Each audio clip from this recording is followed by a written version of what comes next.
Hey guys, Gojira851 here, and we are going to be doing the Q&A. Alright, first I'm going to look at the Facebook questions, and then we're going to go into the YouTube questions. Just to start off, I made a comment the other day ago about some of the subscriber numbers, and I got a good talking to about the numbers, how the numbers don't really matter, it's the quality, not the quantity. And absolutely right. Leslie, you are absolutely right about that. And it's not that I was complaining, it's just, I wasn't really expecting the numbers to go like that. But now I'm back up to 56 subscribers, so I'm very happy. The idea is that not really just the number, it's the amount of people that I'm reaching and the amount of people that I like to bring joy. I'm not really a negative, I'm not trying to be a negative person. I try to bring joy, and just, it caught me off guard. But things seem to be evening out now and doing better, so I'm in a great mood. Alright, now, music you're hearing is a cover song of The Undertaker's theme music, done by a New Music Order. Okay, and it's just really cool. I'll put a link in the description for it. It's really cool. They do a whole bunch of songs, so yeah. Alright, now we're getting into this. Okay, first question comes from John Von Shelton. Okay, awesome guy. I'll put a link in the description for his channel. Just awesome work, awesome reviews. And he asks me, question, will you be reviewing the indie horrors for Halloween from Mr. Shelton TV? Well, I just watched it, and yeah, I am. And you're gonna get the truth from me, okay? Just because you're my buddy doesn't mean I'm gonna sugarcoat anything, okay? But relax, okay? Seriously. Alright, next up comes from Izzy Zambrano. Okay, sorry if I pronounced it incorrectly, but are you picking up any Diamond releases? I guess you mean the reissues.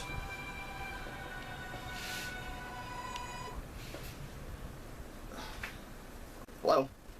Hey. That's alright. Oh, I'm not. Yeah, I'm not loud. I see how it is. It's kind of funny. I'm drinking a Coke and I'm recording my Q&A for my YouTube channel. So yeah, you're in the video now. Okay. Okay. You got my message earlier saying that I'll take the shift, right? Okay. I'm on the good list, right? Oh, okay. Okay. Oh, thank you. Okay. Thank you. Right, bye. Sorry about that. That was my boss. Making sure that I'm doing stuff, saying hi, stuff like that. She's a cool person. Alright, back to the number. Back to the thing. Okay, so Izzy, are you picking up any Diamond releases? If so, which ones and why? I'm gonna assume that you mean Diamond reissues. And yes, Diamond reissues I am. It's kind of funny, when I went to G-Fest, I was looking for several X Plus figures there. Number one, I was looking for Space Godzilla. And I couldn't find him anywhere. And everyone who told me, if you do find him, it's going to break your wallet. Okay, and I checked online, and yeah, some places have him for 800 bucks. I almost started crying. But then, this one dealer there, for life of me, I cannot remember his name. I bought a bunch of X Plus figures from him. I bought from him the 67, no, the 68 from Destroy All Monsters. I bought Gorosaurus from him. And I bought Godzilla 62 from him. Okay, I cannot remember his name. He was a cool guy, and it kills me. I had his card and everything, and I cannot find it, but he told me that Space Godzilla is getting a Diamond reissue, so yes, I am definitely getting Space Godzilla's Diamond reissue. Okay. Others, Titanosaurus. Another one that I was looking for at G-Fest, and I found him at G-Fest. this nice lady, she was sitting there, and I could see Titanosaurus, on her stand, and I asked her how much for a Titanosaurus. Still fresh in the box. I think she said $1,125. Now, I'm not complaining that's what the price was. It's just I did not have that. So I'm like, sorry, I can't. She's like, I understand. So, okay. Come to find out, that's going to be a Diamond reissue. So I definitely pre-ordered him. So Titanosaurus is number 2. Okay. Baragon. I'm a big fan of Baragon. The Showa Baragon. The GMK Baragon is okay. I like the Showa Baragon better. So he's on the list. Kiryu, or Kiryu, however you want to pronounce it, from Godzilla, Mechagodzilla Mothra Tokyo SOS. He's getting a reissue in August. I'm going to be getting him. And, crap, there was another one. Well, I don't remember the other one, but when I go to G-Fest, I really want to go to G-Fest again this year. I want to say hi to everyone. I want to do some sit-down talks with people. I'm looking for Anguirus, and I'm also going to be looking for Rodan. Okay, so yeah, I want to get all of them because they're like $200 a piece, and they're coming out not all at the same time. Like, oh, Gigan 75. Wow, I'm bad with years. Today, Gigan 72. Yes, Gigan 72. Gigan 2004 as well. I keep forgetting, but yeah. They all aren't being released at the same time. I think Anguirus is being released in February, but I want to get him at G-Fest. I think Gigan 72 is being released in March. Then Titanosaurus, I think, comes out in April. Rodan comes out, I think, in May, but, he's for G-Fest. June, I think, Space Godzilla is coming out. July, crap, I think, well, it doesn't matter. Whatever comes out in July, I'm going to try to get him at G-Fest. In August, Mechagodzilla for Kiryu, whatever, comes out then, so... Yeah, so definitely I'm getting is 2004 Gigan, Showa Gigan, Space Godzilla, Titanosaurus, and Baragon. Those are the 5 that I'm getting. At first, G-Fest is for everybody else.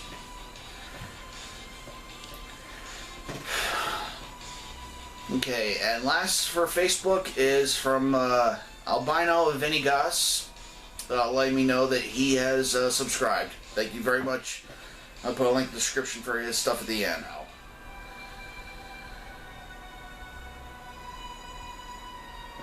Time for the Facebook questions. Not Facebook, YouTube questions. YouTube. What am I doing? Okay, from the McGees. Funny guys. They do a lot of Minecraft stuff, racing games. They're funny guys.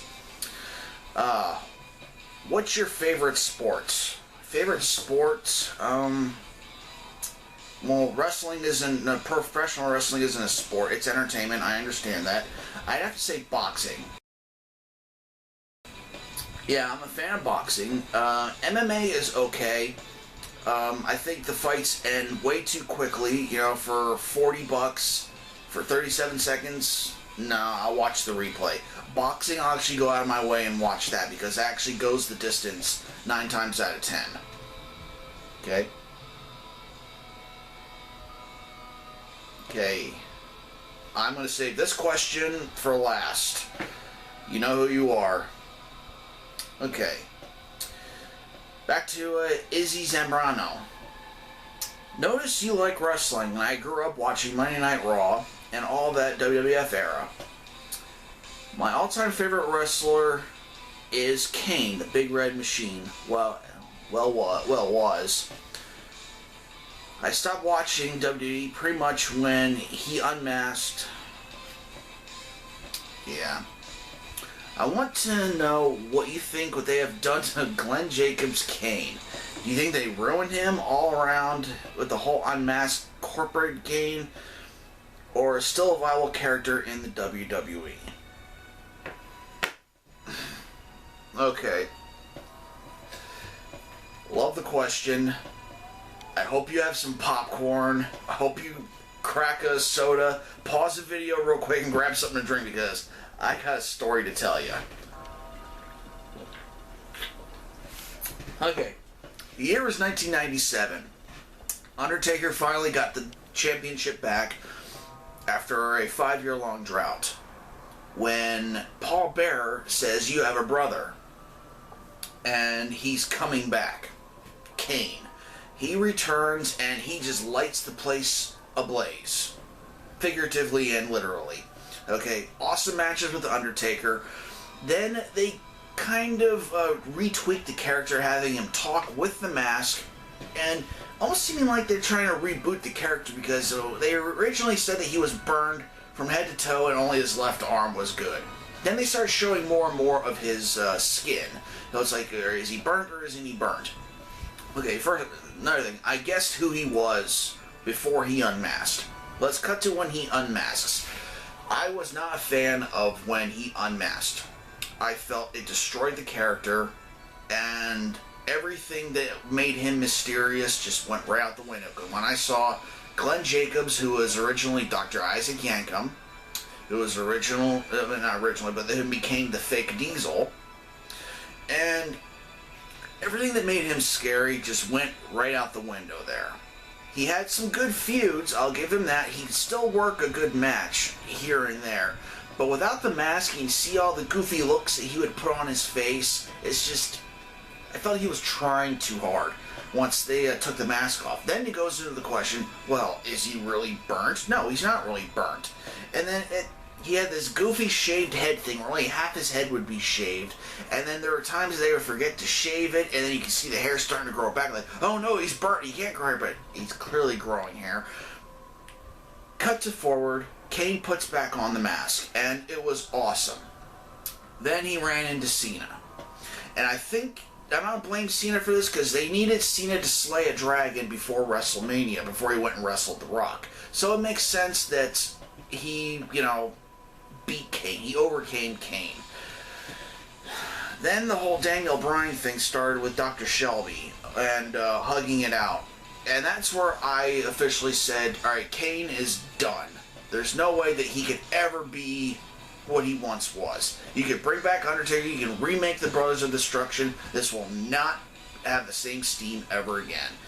And then they turn him into Corporate Kane, which is just Glenn Jacobs in a suit. It's just, I'm sorry, I'm not digging the whole Corporate Kane thing. And now, WWE has gone as far to take a storyline from TNA. Oh boy. With the whole Joseph Park and Abyss thing, they're doing that now with Kane. Except they're doing it a little more subtly, and Kane's not acting as goofy as Joseph Park did. But it's just, and they have him feuding with Rollins. If this was back then, Kane would crush Rollins. Okay, Kane used to beat up 10, 15 guys at a time by himself. And it's just, no, I don't like it.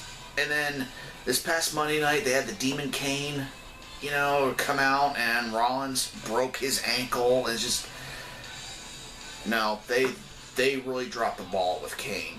Alright, just, he's giving presents to people. He's making matches like he's some kind of businessman. I don't like it. Okay?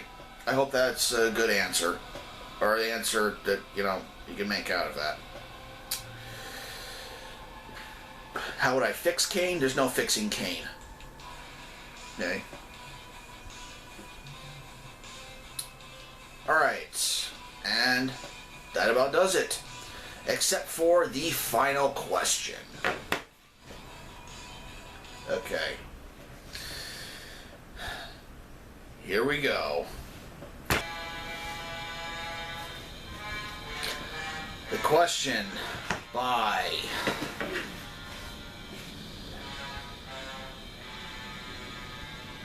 Tyrannosaurus Rex, Ezilla, #1 monster. Who would win between Godzilla 1991 versus Godzilla 2014? Oh boy, here we go. Okay, now, some of you may know that Godzilla 91 is my favorite Godzilla, and how Godzilla 2014 is the new kid on the block and is an interesting character. So, will I be, what's the word? Will I be biased in this fight? No, I won't. I will give you a honest answer, and I'm going to give you a long answer why I think this monster will win. Okay, let's look at some things. First off, what do we know about Godzilla 1991? He was created with modern nuclear weapons rather than the H-bomb back in 1954. And he is... I don't know if he's the largest Godzilla from Toho, but I guess he's the second largest. Standing in at 100 meters, 328 feet. Okay? Now, Godzilla 2014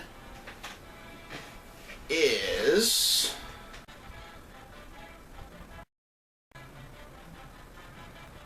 350 feet. So, what you have here is pretty much an accurate representation of how much larger Godzilla 2014 is compared to Godzilla 91. However, size in this case does not matter because Godzilla 91 battled a monster much larger than him. What monster? Well, King Ghidorah. And King Ghidorah is actually larger than Godzilla 2014, standing at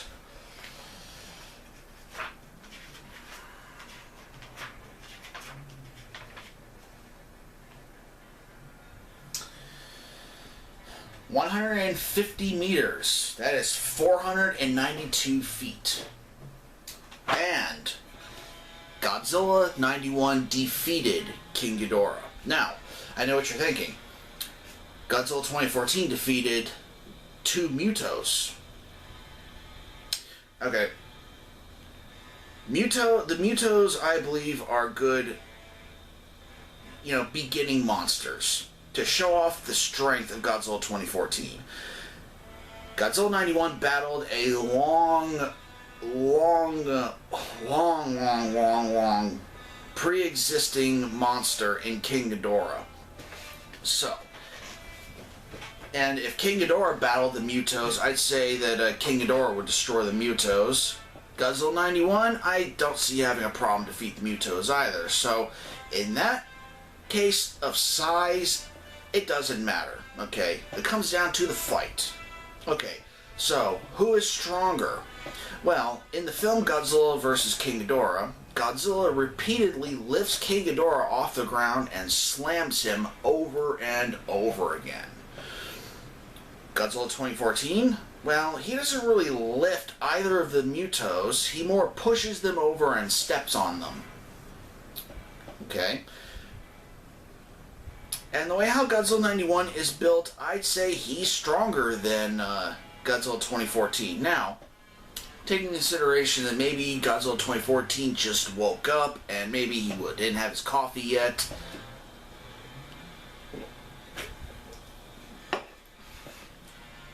Maybe he is stronger, but from what we can see in the film, Godzilla 91 has a strength advantage.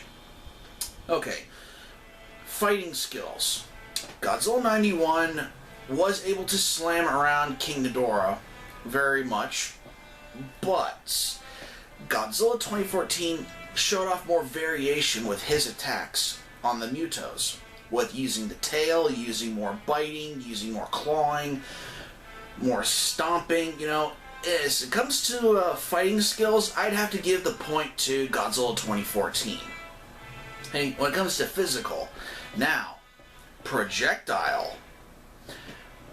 Godzilla 91, his atomic breath is just devastating. When he uses it, things go boom, and they go boom loud.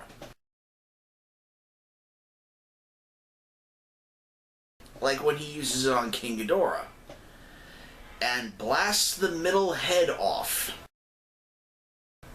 and then blasting the wings open and making King Ghidorah fall to its death in the ocean.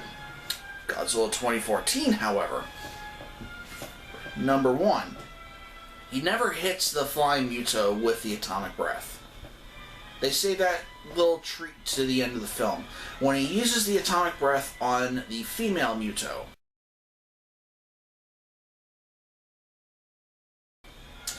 and from what I can see, the female Muto is damaged by the atomic breath that Godzilla 2014 does.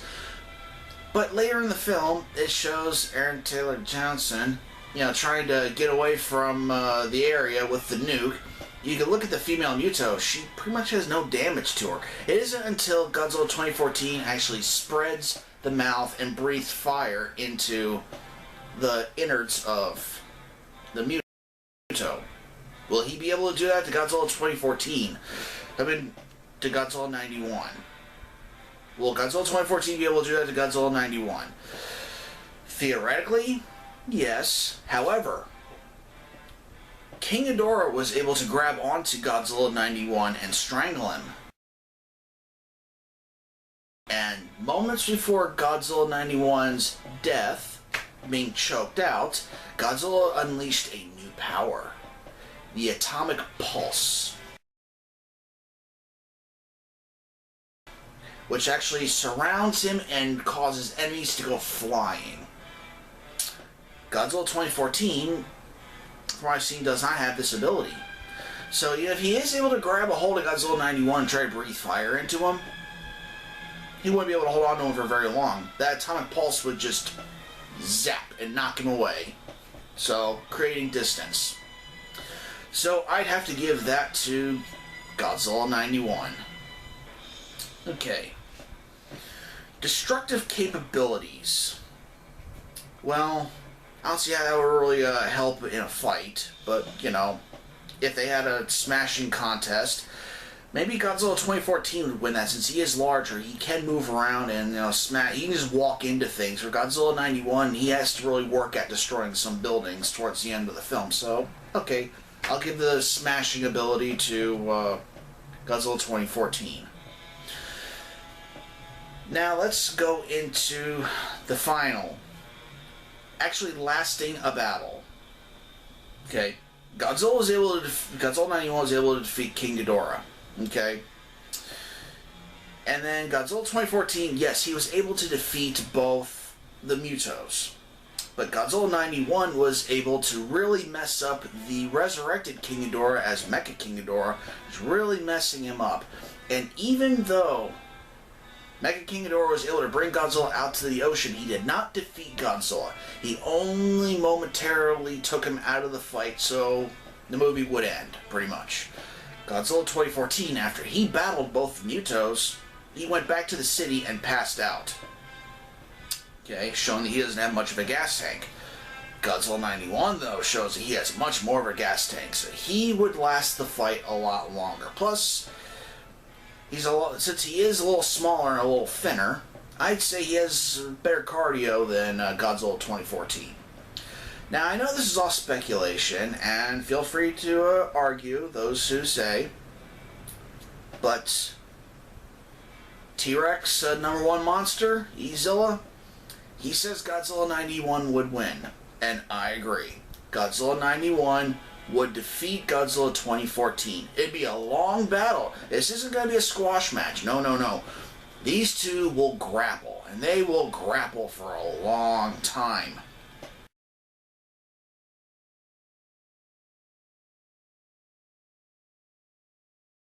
But in the end, Godzilla 91 is the winner by my opinion. It won't be easy, but he'll win. Okay, well, that was the first Q&A for Gojira 851. I hope you guys enjoyed. If you have any other questions, you can leave them down in the comments. Ask them one-on-one, or if you want me to wait till the next Q&A, if I do another Q&A, then, you know, leave a specification if you want. But, I got a couple more things coming, I got a lot more things coming up. The next film, the Godzilla retrospective, is going to be Destroy All Monsters, and that is going to be a huge review, because there's so much going on in that movie. I'm actually looking into buying some new video editing software. Try to make the video a little more fun to watch.